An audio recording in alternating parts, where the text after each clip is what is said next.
Hello दोस्तों, स्वागत है आपका एक नए वीडियो में। आज की इस वीडियो में हम संकर्ण निकालने का ट्रिक देखेंगे और इस ट्रिक से आप मात्र 10 सेकंड में किसी भी जो है यौगिक का संकर्ण निकाल सकेंगे। चलिए शुरू करते हैं ट्रिक को अपनी।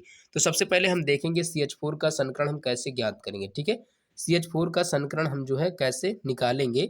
और सबसे पहले हम यहाँ पर लिख लेते हैं CH4। ठीक है, अब संकर्ण ज्ञात करने के लिए हमें क्या करना होगा कि सी के यहाँ पर सी क्या है, सेंट्रल एटम है। सी क्या है, सेंट्रल एटम है। तो सी का जो सेंट्रल एटम है और हाइड्रोजन यहाँ पर क्या है, हाइड्रोजन जो है साइड एटम है। हाइड्रोजन क्या है, साइड एटम है और सी क्या है, सेंट्रल एटम है। तो जो यहाँ पर सेंट्रल एटम है उसका जो है बैलेंस इलेक्ट्रॉन, तो सी का बैलेंस इलेक्ट्रॉन कितना होगा, सी का बैलेंस इलेक्ट्रॉन हो जाएगा 4 और यहाँ पर सेंट्रल एटम कितने हैं, 4 है। इसी को हम जो है 2 से भाग दे देंगे। तो 4 धन 4 बटे में 2, तो यहाँ पर कितना हो जाएगा 8 बटे में 2। ठीक है, 2 चौके 8। यहाँ पर संकरित कक्षकों की संख्या कितनी आ गई, 4 आ गई। और हम जानते हैं जब संकरित कक्षकों की संख्या 4 हो जाए तो संकरण हो जाता है sp3। तो इसलिए जो है CH4 का संकरण क्या हो जाएगा, sp3 हो जाएगा। यही इसका संकरण होगा। ठीक है, अब उसके बाद में दूसरा देखते हैं। दूसरा हम देख लेते हैं जो है PCl5 का। देखेंगे कि PCl5 का संकरण हम जो है कैसे निकालेंगे। तो यहाँ पर सबसे पहले हम लिख लेते हैं PCl5, फिर उसके बाद में इसका संकरण जो है निकालते हैं।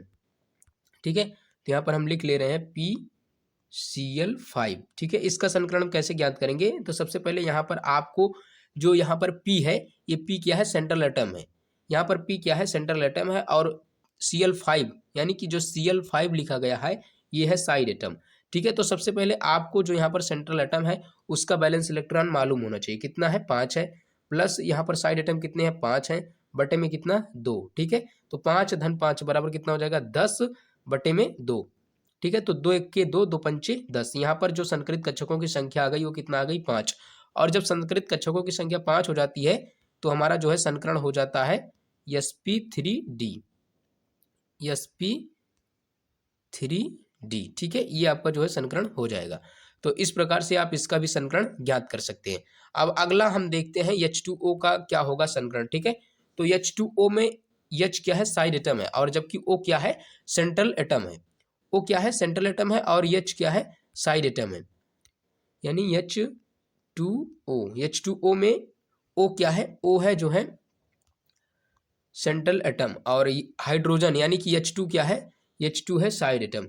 तो इसका हम कैसे निकालेंगे हाइब्रिडाइजेशन, इसे देखते हैं। तो यहाँ पर सबसे पहले हम देखेंगे O का जो बैलेंस इलेक्ट्रॉन है वो कितना है, 6 है। ठीक है, और यहाँ पर साइड एटम कितने हैं, 2 हैं और इसी को हम जो है 2 से भाग दे देंगे।